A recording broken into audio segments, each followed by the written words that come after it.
साथियों, आप सभी लोगों को मेरा नमस्कार। मैं हूं रणविजय। आप सभी लोगों के अपने YouTube channel focus on study platform पे हार्दिक स्वागत करता हूं। आज हम साथियों बात करने वाले हैं खोखला बेलन के बारे में। तो आप लोग देखिएगा, खोखला बेलन। तो हम क्या करेंगे, जितने भी फार्मूले हैं सबको रिलेट करके बेलन से और खोखले बेलन से रिलेट करके याद रखेंगे तो थोड़ा सा आसानी हो जाएगा साथियों आपको याद करने में। इसको हम लोग इंग्लिश में बोलते हैं हॉलो सिलेंडर। हॉलो सिलेंडर, इसको हम लोग क्या बोलते हैं, हॉलो सिलेंडर बोलते हैं। देखिएगा एक साइड साथियों हम क्या करेंगे, बेलन जो है बेलन के बारे में बात करेंगे। जो सॉलिड बेलन होता है, एक साइड क्या है, खोखला बेलन। सॉलिड का मतलब भरा हुआ, और यहाँ पर क्या है, हॉलो, उसके बारे में हम बात करेंगे। तो देखिएगा हॉलो सिलेंडर मेरा किस तरह से बनेगा साथियों, कुछ इस ऐसे ही बनेगा। इसमें क्या होगा, दो त्रिज्याएँ हो जाती हैं आपकी हॉलो सिलेंडर में। आपकी क्या हो जाएगी, दो त्रिज्याएँ हो जाएंगी। अगर एक सेंटर है यहाँ पर ऊपर के वृत्त का, तो यहाँ से एक त्रिज्या आपका R1 जो है बाहरी त्रिज्या हो जाती है, और R2 क्या हो जाती है, आंतरिक त्रिज्या हो जाती है। तो यहाँ पर मान लिया कि जो ऐसे है इसकी मोटाई कुछ होगी सिलेंडर की, तो कैसे करना है वो हम देखते हैं यहाँ पर साथियों।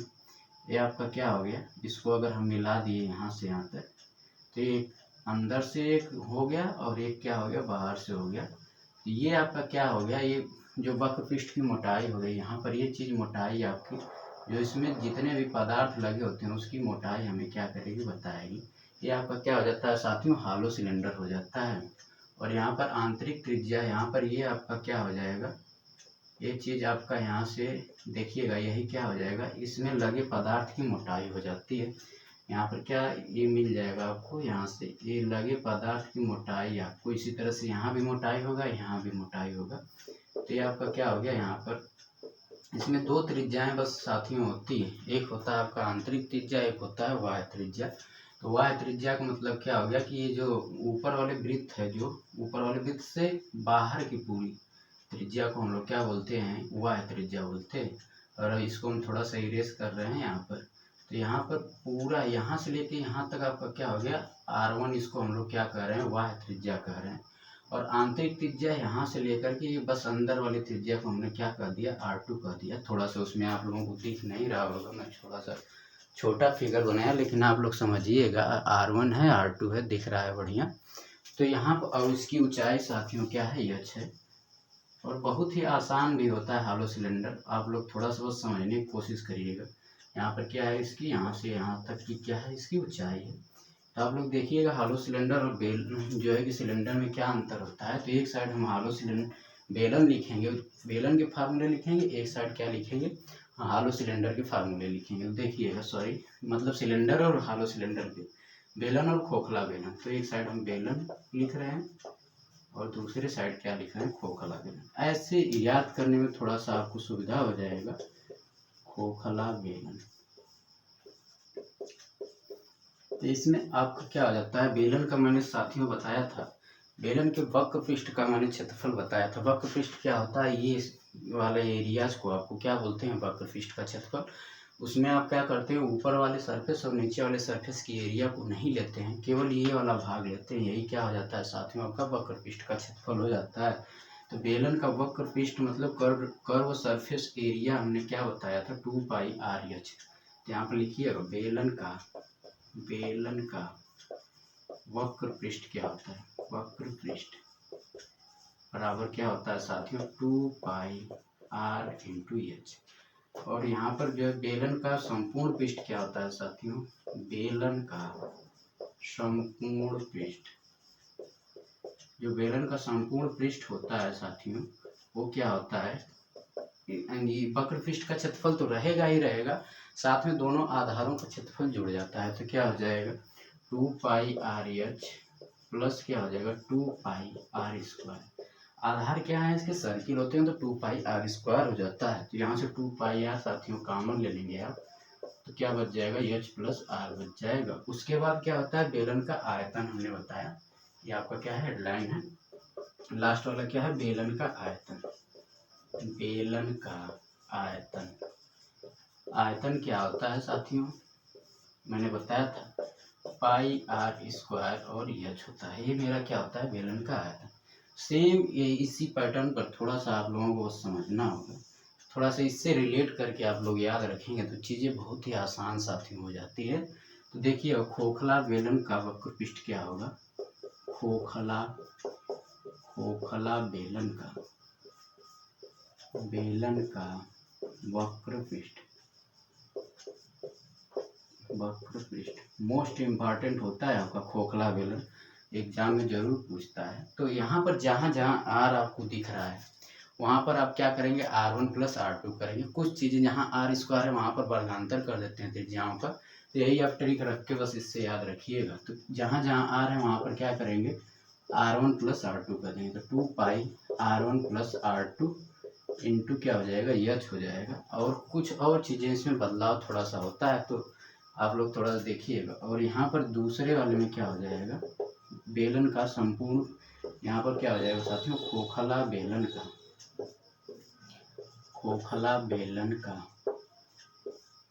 संपूर्ण पृष्ठ। ये लास्ट वाला दोनों थोड़ा सा बहुत इम्पॉर्टेंट हो जाता है। इसका संपूर्ण पृष्ठ क्या हो जाएगा साथियों, जैसे ये है उसी तरह से आपको करना है। तो क्या बताया था, R की जगह हमने क्या बताया था, R1 + R2 रखना है। तो ये क्या हो जाएगा, 2 पाई R हो जाएगा, मतलब R की जगह R1 + R2 रख दिए। और थोड़ा सा यहाँ पर आपको चेंज होगा तो इसको आपको दिमाग में बैठाना ही पड़ेगा। H + R1 - R2 होता है। यहाँ पर क्या हो जाता है, H + R की जगह क्या हो जाता है, R1 - R2। ये आपका क्या होता है, संपूर्ण पृष्ठ। खोखले बेलन का क्या होता है, संपूर्ण पृष्ठ। इस तरह से आप थोड़ा सा रिलेट करके याद रखिएगा। और उसके बाद क्या हो जाएगा, तीसरा आपका क्या हो जाता है, अगर मतलब त्रिज्या का स्क्वायर यहाँ पर है, यहाँ पर, तो इसमें हम क्या कर देंगे, त्रिज्याओं के वर्गों का अंतर करके हम लोग याद रख सकते हैं। तो यहाँ पर आ जाएगा आपका खोखला बेलन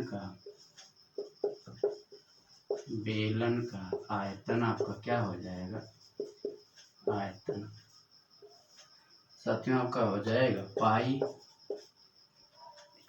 R1² हो जाएगा -R2² हो जाएगा इंटू क्या हो जाएगा, H हो जाएगा। ये आपका क्या हो गया, खोखले बेलन का आयतन हो गया। तो थोड़ा सा मतलब कॉन्सेप्चुअल साथियों है, तो इसको आप लोग ऐसे ही जैसे मैं बता रहा हूँ वैसे ही रिलेट करके याद रखिएगा। क्या बताया मैंने कि अगर कुछ नहीं है तो R की जगह क्या है, यहाँ पर ले लेंगे त्रिज्याएँ ले लेंगे, R1 + R2 ले लेंगे। और बेलन का संपूर्ण पृष्ठ को आप लोग पूरी तरीके से याद रखिएगा कि ये होता है, इसको रट लीजिएगा। और उसके बाद बेलन का आयतन क्या होता है, जो खोखला बेलन होता है, अगर R² आपको दिख रहा है तो त्रिज्याओं का अंतर हो जाता है, त्रिज्याओं के वर्गों का अंतर हो जाता है। पाई R1² - R2² इंटू क्या हो जाता है, H। इसको आप लोग इसी तरह से याद रखेंगे तो बहुत ही आप लोगों को आसानी से याद हो जाएंगी चीज़ें।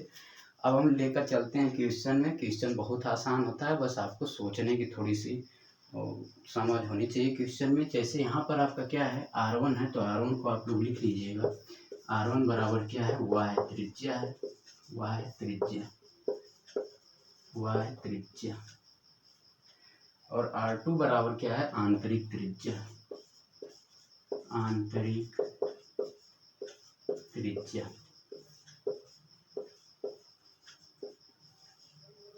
इसको हम लोग साथियों R1 को एक्सटीरियर रेडियस बोलते हैं, इसको इंटीरियर रेडियस इंग्लिश में बोलते हैं।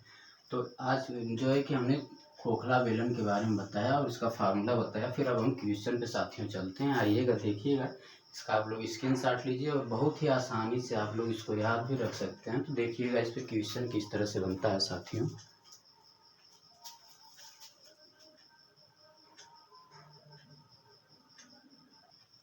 देखिएगा साथियों, कह रहा है कि उस खोखले बेलन का संपूर्ण पृष्ठ आपसे पूछ रहा है, ज्ञात कीजिए, जिसकी ऊंचाई दिया है 27 सेंटीमीटर, बाहरी व्यास दिया हुआ है 44 सेंटीमीटर तथा मोटाई इसकी दी हुई है। उस बेलन की जो है, खोखले बेलन की आपको क्या दी हुई है, मोटाई दी हुई है, कितनी दी हुई है, 7 सेंटीमीटर। तो आप लोग देखिएगा एक तरीके से थोड़ा सा समझिएगा, मोटाई क्या होता है कोई चीज़ का, कोई चीज़ कितना मोटा है उसको हम लोग क्या बोलते हैं, मोटाई। तो कैसे हम इसको मेजर करेंगे खोखले बेलन में, ये आपका क्या हो गया, अगर ये आपका बाहरी वाला बेलन है, इसमें एक तरीके से ये आप लोग समझिएगा कि ये दो बेलन को सटा करके, जैसे दो पाइप है, एक पतली पाइप हो गई आपकी और एक क्या हो गई आपकी मोटी पाइप हो गई। तो पतली पाइप को मोटी वाली पाइप के अंदर क्या किया, बड़े वाले जिसका त्रिज्या जो है ज़्यादा है उसमें क्या कर दिया गया है, उसको अंदर कर दिया गया है, रख दिया गया है। तो वहाँ से आपको R1 और R2 मिल सकता है, मतलब आपका क्या हो गया कि पहला वाला बेलन और दूसरा वाला बेलन में आपको कुछ जो है कि त्रिज्याएं अलग अलग दिख जाएंगे। अगर ऐसे समझिए कि यहाँ पर 2 बेलन है, और एक चीज़ यहाँ पर ये भी सोचिए कि ये इसका क्या है, मोटाई है, यही आपकी क्या होती है, मोटाई होती है। तो ये आपका क्या हो गया, यहाँ से पहला वाला जो त्रिज्या हो गया वो क्या है, आंतरिक त्रिज्या हम लोग बोलते हैं, इसको R2 बोलते हैं। यहाँ पर रेडियस इसका क्या है, R2 है, और बाहरी त्रिज्या क्या है, यहाँ से यहाँ तक क्या है, R1 है। यहाँ अगर सेंटर से मिलाएं तो यहाँ से यहाँ तक त्रिज्या क्या है, इसकी माप क्या है, R1 है बाहरी वाली त्रिज्या का, और आंतरिक त्रिज्या क्या है, R2 है। तो अगर इसकी मोटाई की बात करेगा साथियों, तो मोटाई की बात में बस यही चीज़ें आपकी क्या होती है, आती है। तो ये आपकी मोटाई क्या हो जाएगी, त्रिज्याओं का अंतर हो जाएगा। तो त्रिज्याओं का अंतर का मतलब क्या हुआ साथियों, की जो बड़ी वाली त्रिज्या है छोटी वाली त्रिज्या से घट करके जो अंतर आएगा वही त्रिज्याओं का अंतर होगा। बड़े वाली चीज़ों में से छोटे वाली चीज़ों को घटा देते हैं साथियों, तो अंतर मिल जाता है आपको। तो यहाँ पर आपका क्या दिया हुआ है, संपूर्ण पृष्ठ आपसे पूछ रहा है और इसकी ऊंचाई दी हुई है, मतलब h बराबर कितना दिया हुआ है, 27 सेंटीमीटर। और यहाँ पर त्रिज्याएं दी हुई है, मतलब बाहरी व्यास दिया हुआ है साथियों। त्रिज्या कितनी हो जाएगी, 22 हो जाएगी। बाहरी त्रिज्या क्या हो जाएगी, R1 का मान क्या हो जाएगा, 22 हो जाएगा। क्यों, क्योंकि यहाँ पर व्यास दिया हुआ है, तो व्यास का आधा क्या हो जाता है, त्रिज्या हो जाता है। और इसकी मोटाई दी हुई है, मतलब R1 माइनस R2 दिया हुआ है। इसमें आप लोगों को कन्फ्यूजन हो सकता है, लेकिन थोड़ा सा ध्यान से देखिए।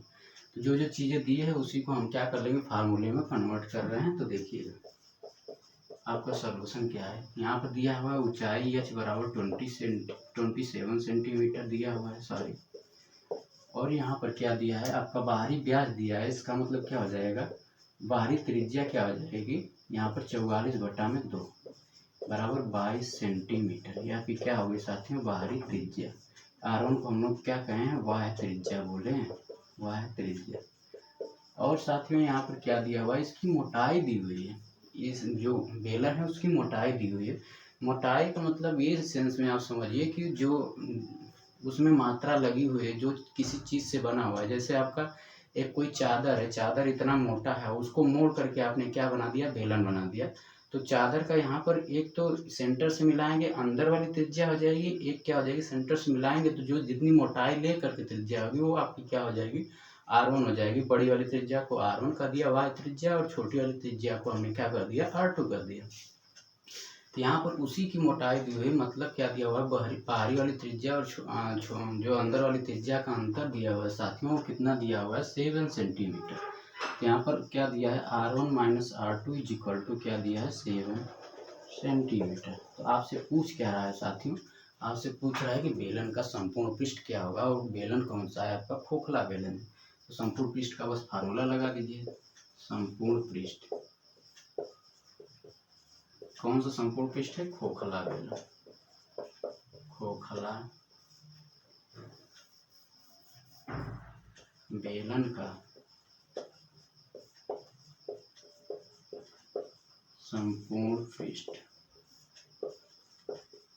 बराबर, अभी आपको साथियों फार्मूला बताया क्या, 2 पाई, और वहाँ पर क्या होता है, RH होता है। तो यहाँ पर क्या हो जाएगा, R की जगह क्या रखेंगे, R1 प्लस R2 इंटू दूसरे ब्रैकेट में क्या हो जाएगा, H plus R1 minus R2 हो जाएगा। आप लोग ऐसे ही याद रखेंगे तो थोड़ा अच्छे से आप लोगों को कुछ देर तक आपके मतलब ये सब चीज़ें याद हो जाएंगी दिमाग में। ये हमें आंसर पाई में ही देना चाह रहे हैं साथियों, तो पाई को हम वैल्यू नहीं रखेंगे, वैसे ही रखेंगे, उसको लेके चलेंगे लास्ट तक आंसर में। और R1 प्लस R2 का मान आपको क्या होगा, यहाँ पर देखिएगा R1 का मान क्या है, 22 है। तो R2 का मान बहुत ही आसानी से आप लोग निकाल सकते हैं। जब R1 इक्वल टू 22 है तो R2 क्या इंप्लाई कर जाएगा, आपका 15 हो जाएगा। R2 को उधर लेते गए हैं, R2 का मान हमको पूछ रहा है, तो यहाँ पर क्या हो जाएगा, 22 माइनस 7 बराबर क्या हो गया, 15 सेंटीमीटर।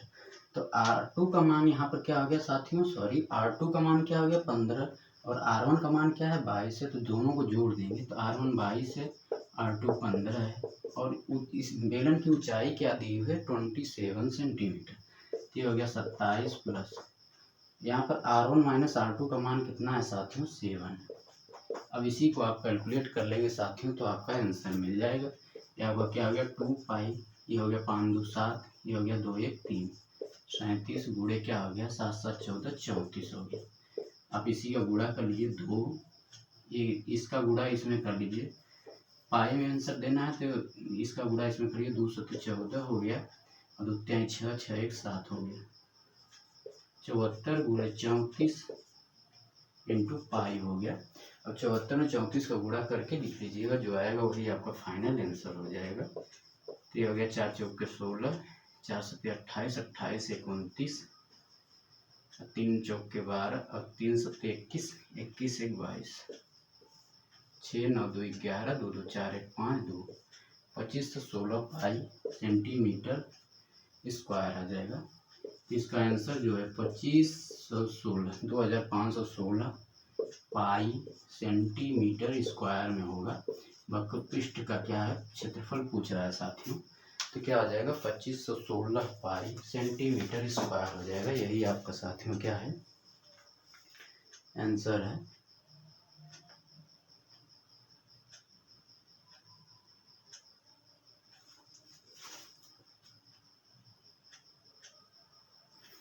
देखिएगा साथियों, कह रहा है उस खोखले बेलन का संपूर्ण पृष्ठ आपसे पूछ रहा है।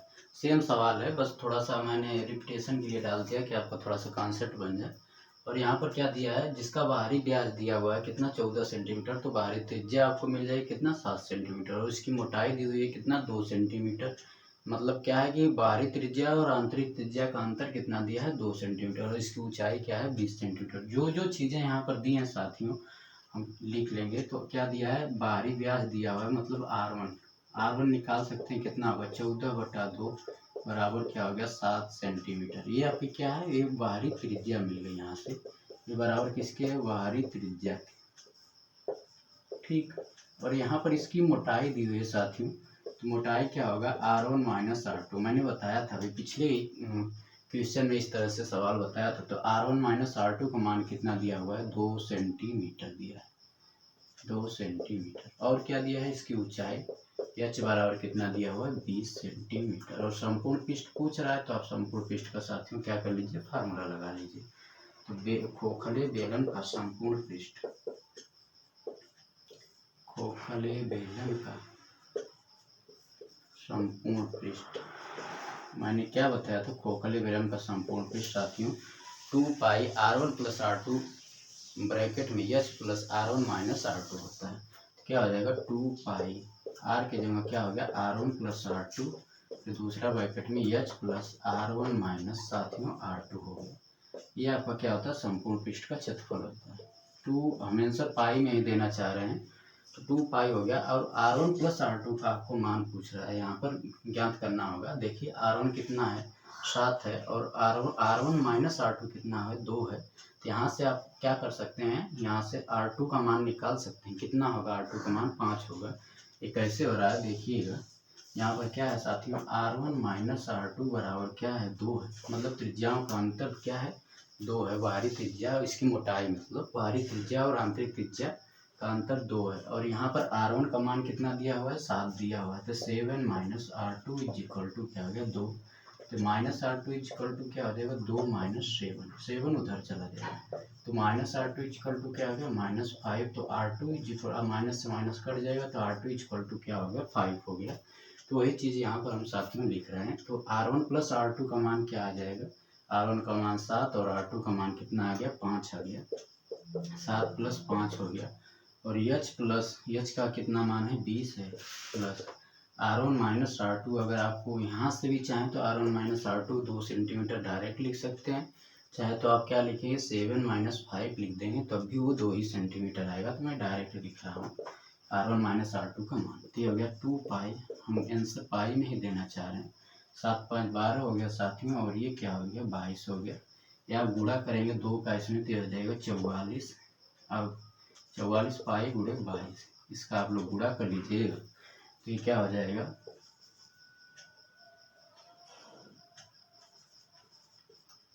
आपका हो जाएगा 528 पाई सेंटीमीटर स्क्वायर में साथियों क्या आ जाएगा आंसर आ जाएगा। यही आपका क्या हो गया साथियों आंसर हो गया। तो इसका आप गुणा कर लीजिएगा 12 चौक 48, 12 चौक 48 और 4 क्या हो गया 52 हो गया। 528 पाई सेंटीमीटर स्क्वायर इसका क्या हो गया संपूर्ण पृष्ठ का क्या हो गया खोखले बेलन का क्षेत्रफल मिल गया आपको। क्या खोखले बेलन का संपूर्ण पृष्ठ का क्षेत्रफल क्या हो गया 528 पाई सेंटीमीटर स्क्वायर हो गया। आप लोग ऐसे ही जो है थोड़ा सा इसको फिगर से मैं फिर से एक बार बना के आपको समझा देता हूँ। खोखला बेलन का मतलब आपका ये हो गया कि कोई पाइप वाइप है, आप लोग देखिएगा, जैसे मान लीजिए इसी की हम बात करें, कुछ है नहीं मेरे पास वैसा, इसी में आप समझ लीजिए कि ये मतलब अंदर से तो ये खाली होगा, तो इसकी कुछ ना कुछ मोटाई होगी बाहर से, अंदर से खाली है तो आंतरिक त्रिज्या हो जाएगी, बाहर से जो होगा बाहर तक की त्रिज्या को हम लोग वाह्य त्रिज्या बोल देते हैं, इसमें कुछ ना कुछ मोटाई होगा। तो वही फिगर हम यहाँ पर बना रहे हैं, एक बार फिर से देखिएगा। तो यहाँ पर ये आपका क्या हो गया, सेंटर हो गया इसका, ऊपर वाले का जो इसका आधार होता है क्या होता है, बेलन का सर्किल होता है। यहाँ से ही क्या हो जाएगा, यही आप क्या करेंगे, यही मोटाई आपका हो जाता है। ये जो चीज़ें होती है यही आपकी क्या हो जाती है, मोटाई हो जाती है। आपसे कई प्रकार के क्वेश्चन साथियों पूछता है कि जो है कि इसमें लगे धातु का भार कितना होगा। धातु के भार का मतलब क्या हो गया, उस खोखले बेलन का आपको क्या पूछ रहा है साथियों, आयतन पूछ रहा है। कहीं भी आपको जैसे पूछ ले कि किसी जो है कि खोखले बेलन में कितना लीटर पानी आ जाएगा, तो इसका मतलब क्या है कि उसमें कितना आप पानी रख सकते हो, उसका आयतन पूछ रहा है। यहाँ पर लगे धातु का भार पूछे तो इसका मतलब क्या हो रहा है, यह आपका धातु का भार पूछे तो इस वहाँ पर आपको क्या निकालना होता है साथियों, आयतन निकालना होता है। आयतन का मतलब ही होता है उसका भार, उस चीज़ का भार होता है। तो यहाँ पर ये आपका हो गया। अब हम नेक्स्ट क्वेश्चन के बारे में बात कर रहे हैं। देखिएगा साथियों, कह रहा है किसी खोखले बेलन की आंतरिक त्रिज्या दी हुई है, मतलब क्या दिया हुआ है, आपका R2 का मान दिया हुआ है। आंतरिक त्रिज्या का मतलब, आंतरिक त्रिज्या हमने क्या बताया कि R2 को हम लोग क्या लेंगे, आंतरिक त्रिज्या लेंगे। तो ये आपका क्या दिया हुआ, R2 का मान दिया हुआ है, ये चीज़ आपका दिया हुआ है, ये R2 है, इसका मान दिया हुआ है। यहाँ से यहाँ तक बाहरी पूरा क्या है, R1 है। तो आंतरिक त्रिज्या दी हुई है, तो R2 इज इक्वल टू क्या दिया हुआ है साथियों, 3 सेंटीमीटर।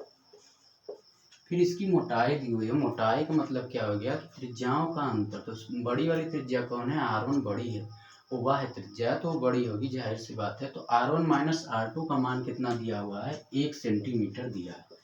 R1 माइनस R2 का मान 1 सेंटीमीटर आपको दिया। तो यहाँ से आपका क्या हो जाएगा, बाहरी त्रिज्या आप बहुत ही आसानी से निकाल सकते हैं।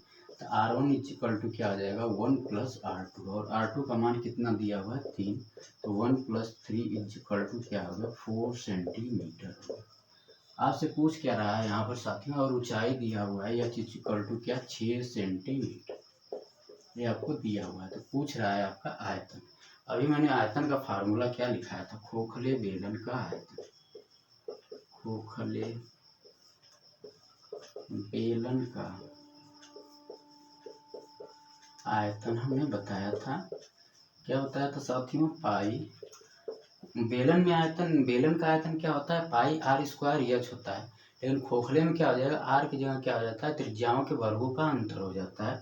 क्या हो जाएगा, पाई हो जाएगा R1 square minus R2 square into क्या हो जाएगा साथियों, H हो जाएगा। जो जो चीज़ें दी है यहाँ पर आप लिख सकते हैं। यहाँ पर आप थोड़ा सा क्या करेंगे, वर्गांतर का फार्मूला, यहाँ पर वर्गांतर का भी फार्मूला लगा के आप थोड़ा सा आसानी से कर सकते हैं चीज़ों को। तो इसमें आप वर्गांतर लगा देंगे तो क्या हो जाएगा, R1 प्लस R2 होगा, और क्या हो जाएगा, R1 माइनस R2। इससे आपका कैलकुलेशन थोड़ा सा आसान हो जाएगा, लेकिन आप याद इसी को रखिएगा साथियों, बहुत ही आसानी से याद हो चीज़ें हो जाएंगी। यहाँ पर पाई हो गया, और R1 प्लस R2 हमें आंसर पाई में ही दे रहे हैं। R1 प्लस R2 का मान कितना है, R1 यहाँ पर दिया हुआ है, R2 3 है और R1 क्या है, 4 है, तो ये कितना हो गया, 7 हो गया। 3 प्लस 4 इज इक्वल टू 7। और R1 माइनस R2 का मान, अभी त्रिज्याओं का अंतर कितना था, 1 था, और H का मान क्या है, 6 है, तो ये गुणे H हो गया। बल्कि अब पाई में ना दे करके पूरी अंक में इसका मान निकालिए, क्यों, क्योंकि ये 4 3 7 हो रहा है और पाई का मान 22/7 हो रहा है। तो हम चाहें तो इसको कैंसिल आउट भी यहाँ से बहुत ही आसानी से कर सकते हैं। तो 22/7 हो गया। तो ये हो गया 22/7 गुणे 4 3 7 गुणे 1 में 6 का गुणा कर देंगे साथियों, 6 हो जाएगा। ये क्या हो गया, 7 से 7 कैंसिल, 6 दूनी 12, 6 दूनी 12, 13 हो गया। कितना आ गया, 132। और जो आयतन होता है वो हमारा क्या हो रहा है, यहाँ पर देखिए 3 डायमेंशनल होता है आयतन में, ये खुद स्क्वायर में चल रहा है। यहाँ पर एक और वैल्यू स्क्वायर जो है, तो ये आर, यहाँ पर अगर इसको हम x स्क्वायर कर दें यहाँ पर x कर दें तो x क्यूब आ रहा है। इसका मतलब क्या आ रहा है, मेरा जो डायमेंशन आएगा, जो बीमा आएगी वो सेंटीमीटर क्यूब में आएगी। क्या आ जाएगा, 132 सेंटीमीटर क्यूब आ जाएगा। यही आपका साथियों क्या हो गया, आंसर हो गया। बहुत ही आसानी से आप बस फार्मूला आप याद रखेंगे, बहुत ही आसानी से आप इसका आंसर दे सकते हैं। और इससे भी आसान क्या होता है, गोला होता है और कोण होता है, इससे भी आसान चीज़ें होती हैं, बस आपको समझने का थोड़ा सा फेर होता है। तो देखिएगा यहाँ पर क्या है, 132 सेंटीमीटर क्यूब इसका क्या हो गया साथियों, आंसर। तो हम नेक्स्ट क्वेश्चन पे बात करते हैं।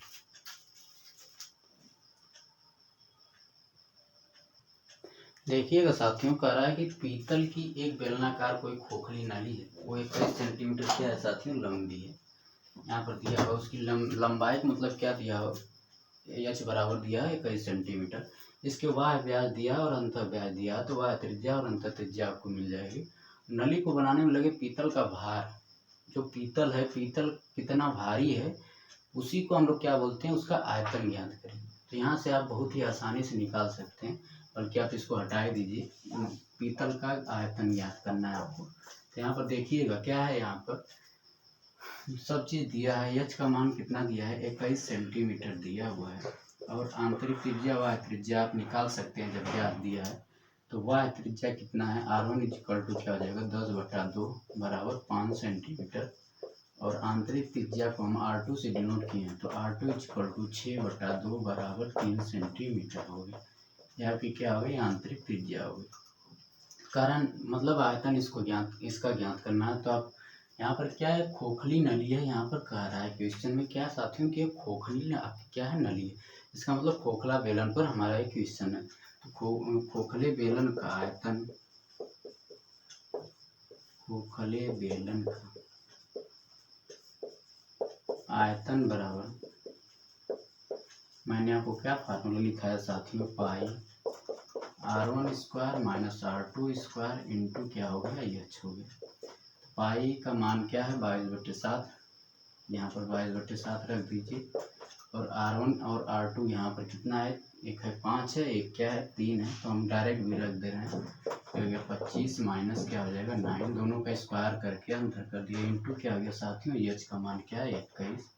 ये क्या हो गया, 7 के लिए 21 हो गया, 7 से कट गया, तो हो गया 22 गुणे, यहाँ पर इसमें से इसको घटा लीजिएगा, यहाँ पर क्या हो जाएगा 14, यहाँ पर जो बचेगा वो कितना बच जाएगा, 25 में से 9 जाएगा तो हो जाएगा आपका कितना, 14 हो जाएगा, 15 हो जाएगा, सॉरी 25 माइनस 9 आप करेंगे तो क्या हो जाएगा यहाँ पर साथियों, 16 आ जाएगा आपका, 16 इंटू क्या हो गया 3। आप लोग बहुत ही आसानी से इसको निकाल सकते हैं, क्या हो गया 16 छक्का 96, और क्या हो गया यहाँ पर 16 छक्का 96 और 16 छक्का 96 और 96 और 9 हो गया आपका कितना, 96 और 9 हो गया आपका 105 हो गया। तो ये आपका क्या हो गया, सेंटीमीटर क्यूब में साथियों क्या हो गया, आंसर हो गया, कितना हो गया 1056 सेंटीमीटर क्यूब, इसका क्या हो गया, आयतन हो गया। तो आप कैलकुलेशन बस आपको करना है, फार्मूले आपको याद होने चाहिए।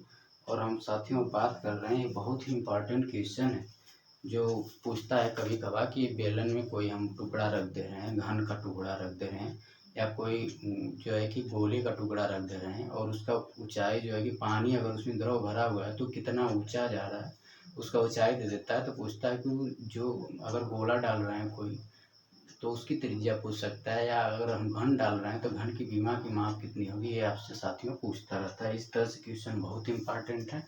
यहाँ पर उस तरह के क्वेश्चन में क्या होता है, आर्किमिडीज का सिद्धांत आपको लागू होता है, अभी बताते हैं।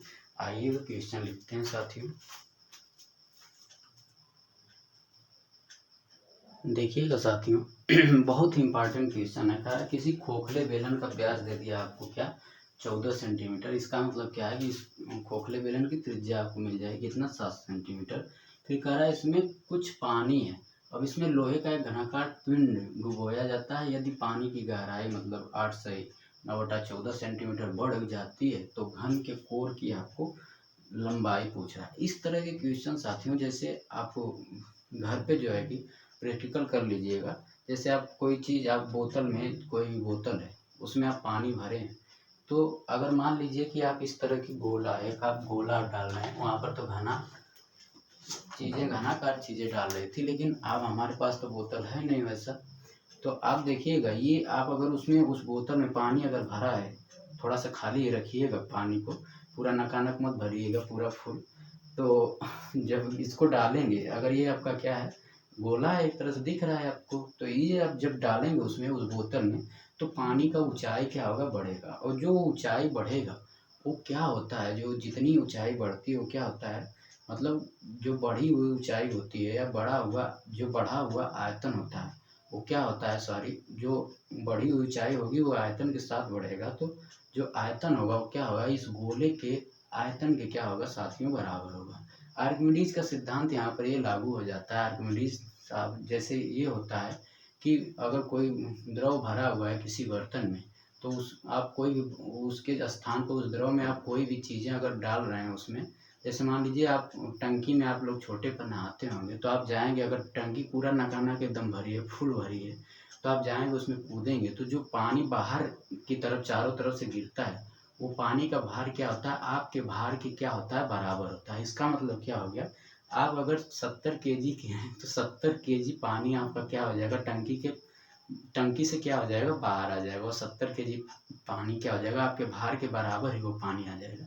दूसरे शब्दों में ये कहना चाह रहे हैं साथियों कि अगर पूरा टंकी भरी ना हो, तो आप जब उसमें टंकी में कूदेंगे तो जो कुछ न कुछ जब कूदेंगे तो पानी का लेवल टंकी का देखेंगे तो कुछ न कुछ ऊंचा हो जाएगा। तो जो आपका आयतन होगा वो क्या होगा, बढ़े हुए ऊंचाई के आयतन की क्या हो जाता है साथियों बराबर हो जाता है। यही आर्किमिडीज साहब थे। तो यहाँ पर वही रूल यहाँ पर फिजिक्स का थोड़ा सा लागू हो जाता है। तो देखिएगा यहाँ पर आपको क्या हुआ है, पूछ रहा है कि घन की कोर की विमाएँ या लंबाई क्या होगी। आप एक कोई घनाकार आपका एक कोई खोखला बेलन है, कोई बेलन है जिसकी व्यास दिया हुआ है यहाँ पर 14 सेंटीमीटर, तो त्रिज्या कितना हो जाएगी 7 सेंटीमीटर हो जाएगी। तो त्रिज्या आर का मान क्या है 7 सेंटीमीटर है साथियों। और जो है इसमें आप क्या कर रहे हैं, मान लीजिए पहले से ही पानी इसमें भरा हुआ है, तो पहले से पानी कितना भरा है यहाँ पर बता रहा है कि पहले से पानी भरा है। तो मान लीजिए कि आपने ये अनुमान लगाया कि यहाँ तक पानी भरा था, आपने क्या किया ऊपर से एक घनाकार कोई टुकड़ा उठाया और इसमें आपने क्या कर दिया डाल दिया। घनाकार ही क्वेश्चन में बोला तो हम घनाकार टुकड़ा ही डालेंगे, इसमें डाल दिया। तो जब आप पानी को इसमें पानी में डालेंगे घनाकार टुकड़ा को, तो इसकी ऊंचाई पानी की ऊंचाई जो है बढ़ जाएगी साथियों। तो मान लीजिए कि बढ़ा हुआ पानी की ऊंचाई जो है यहाँ पर आ गया, पानी का लेवल यहाँ पर आ गया, और जो बढ़ा हुआ ऊंचाई था वो दिया है यहाँ पर कितना है। यदि पानी की गहराई 9/14 सेंटीमीटर बढ़ जाती है, ये जो दिया है यहाँ पर इसकी जो लंबाई दिया है 8/9/14 सेंटीमीटर साथियों क्या हो गई बढ़ गई। ये अब क्या हो गया, पानी का लेवल यहाँ पर आ गया। तो पूछ रहा है कोर की, आपसे क्या पूछ रहा है विमाएँ, मतलब कोर का माप क्या होगा इसके, अरे सॉरी घन की कोर की माप क्या होगी, मतलब घन की विमा क्या होगी, यही आपसे पूछ रहा है साथियों। यहाँ पर यही एक कॉन्सेप्ट हो जाता है कि बढ़े हुए बेलन का जो आयतन होगा, क्यों आयतन ही हम बात कर रहे हैं, क्योंकि यहाँ पर जो द्रव होता है, कहीं भी द्रव की बात करें या कितना भार हो रहा है वहाँ पर, तो उस चीज़ के लिए हम लोग आयतन का ही प्रयोग करते हैं। तो यहाँ पर क्या होगा, बढ़े हुए द्रव का भार जो होगा, यहाँ पर बढ़े हुए द्रव का भार जो होगा वो घन के आयतन की क्या हो जाएगा, या बढ़े हुए द्रव का आयतन घन के आयतन की क्या हो जाएगा बराबर। अगर हम घन की विमाओं को यक्ष से डिनोट कर रहे हैं, माना घन की बीमा बराबर या माप, घन की बीमा या माप बराबर x सेंटीमीटर कर दिए, x सेंटीमीटर। तो यहाँ पर क्या हो जाएगा, घन का जो आयतन होगा वो बढ़े हुए जो होगा यहाँ पर बढ़े हुए द्रव के आयतन की क्या हो जाएगा बराबर हो जाएगा। तो घन का आयतन बराबर, क्यों हम घन का आयतन निकाल रहे हैं, क्योंकि हमें लंबाई पूछ रहा है। तो घन का आयतन हम जानते हैं क्या होता है, x क्यूब होता है। और जब यहाँ पर द्रव बढ़ रहा है तो घन के आयतन पर ही हम बात करेंगे। तो क्या हो जाएगा, घन का आयतन बराबर जो होगा बढ़े हुए बेलन में रखे बढ़े हुए द्रव का आयतन, मतलब ऐसे ही रखिएगा आप लोग समझिएगा, बढ़े हुए द्रव के आयतन के क्या होगा बराबर। बस यही आपका क्या आ जाता है, थोड़ा सा कॉन्सेप्ट साथियों आ जाता है कि घन का आयतन जो होगा, जो चीज़ें आप डालेंगे उसके आयतन जो होगा उतना, जो जितना ऊंचाई जिस शेप में ले रहा है, ये बेलनाकार है तो बेलनाकार शेप में उसका आयतन बढ़ेगा। अगर एक गोलाकार रहता तो गोलाकार शेप में आयतन बढ़ता है। अगर आपका जो है कि अगर कोनाकार होता, अगर कोन में डालते तो कोनाकार शेप में इसका आयतन बढ़ता है। जो भी आकृति होगी, जैसे आप कोई भी, जैसे आप पानी है, पानी को अगर ग्लास में रखेंगे तो ग्लास में वो हो जाएगा, उसको अगर लोटे में रख रहे हैं तो उसमें इन्वॉल्व हो जाएगा। जिस जो जैसा शेप होता है उसी शेप में वो क्या हो जाता है, कन्वर्ट हो जाता है। कहने का मतलब ये है कि यहाँ पर आयतन जो हो जाएगा, बढ़े हुए बेलन का आयतन के क्या हो जाएगा, बराबर हो जाएगा। बढ़े हुए बेलन के आयतन के क्या हो जाएगा, बराबर हो जाएगा।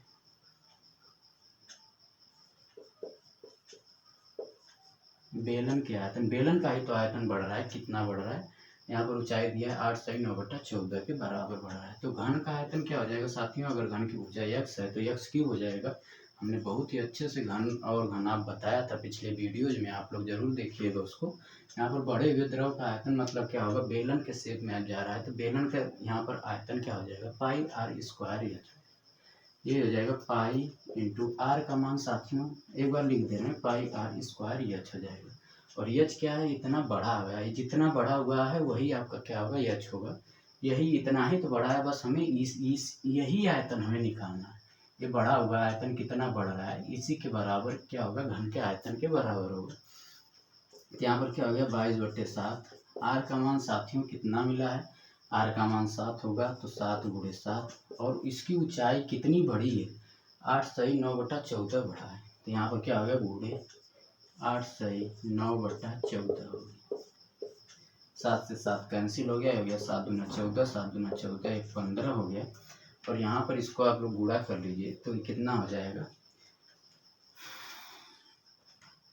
14 × 8 112 और 9 हो गया 121 हो गया, 121/14 हो गया। ये आप कैंसिल आउट कर लीजिए इसको, तो बल्कि गुणा ना करिएगा साथियों, हम कर ही दिए हैं तो कोई दिक्कत नहीं है। 14 से इसको काटिए तो हो जाएगा 14 × 1 14, 14 × 1 14, 121 को हम लिख सकते हैं 11 × 11 और बराबर क्या है, x³ के।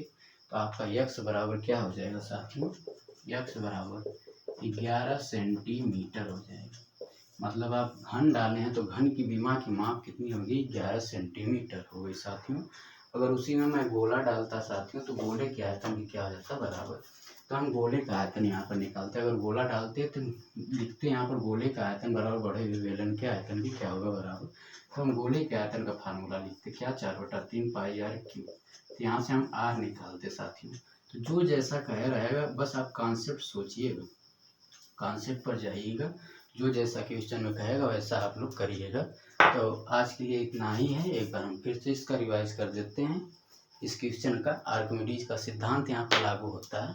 आर्किमिडीज साहब थे तो उन्होंने कहा कि हटाए गए द्रव का जो भार होगा, अगर टंकी में किसी टंकी में कूद रहे हैं तो आपका भार और जो द्रव का भार जितना बाहर जा रहा है उसके जो आयतन होगा, आपका आयतन उसका आयतन क्या हो जाएगा बराबर। तो वही चीज़ यहाँ पर आ जाता है। तो घन का आयतन बराबर क्या होगा, बढ़े हुए बेलन के आयतन की क्या होगा बराबर। पहले से कुछ न कुछ इसका यहाँ पर आयतन रहा होगा, मतलब जितना पानी रहा होगा। अब हम 8/9/14 सेंटीमीटर कह रहा है, बढ़ गया तो बढ़े हुए आयतन की क्या हो जाएगा बराबर। घन का आयतन बढ़े हुए बेलन के आयतन के बराबर। और सब जान रहे हैं, बस वैल्यूज रख देंगे और बहुत ही आसानी से हम लोग इसका आंसर दे सकते हैं। तो आज के लिए इतना ही साथियों, थैंक यू क्लास।